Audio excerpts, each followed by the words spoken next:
बुधबारखालि 73थि सुबुंखान्थि सानाव तामुलपुर जिल्लाखौ आबुङै फोसावगोनखौ लानानै तामुलपुर ओनसोलनि रायजोफोरा रंजाखांनायखौ नुनो मोन्दों।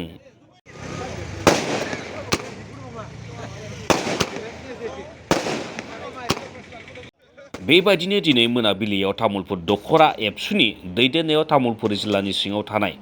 गुबुन गुबुन दखरा एबसुखौ लानानै तामुलपुरनि मटंका सकआव बरायनाय आलारि बाथि सावनाय हाबाफारि खालामो।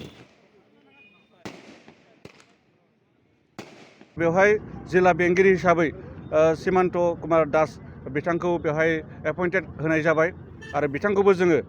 बरायदों। तामुलपुर दखरा दुलाराय बर' फरायसा आफाद आरो तामुलपुर ओनसोलनि साफ्रोमबो नोगोरारिनि जानानै बिथांमोननि दैदेननायजों जाहाथे तामुलपुर जिल्लाया गोदान जिल्लाया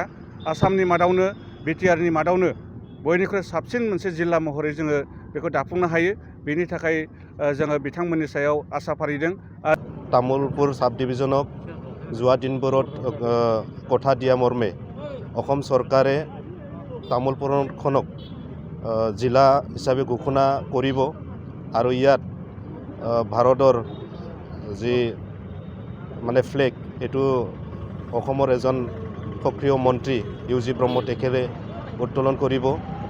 আৰু ইয়াকে এডভান্স আমি আজি মটঙা চকত ভাৰতৰ সন্মানীয় প্ৰধানমন্ত্ৰী নৰেন্দ্ৰ মোদী,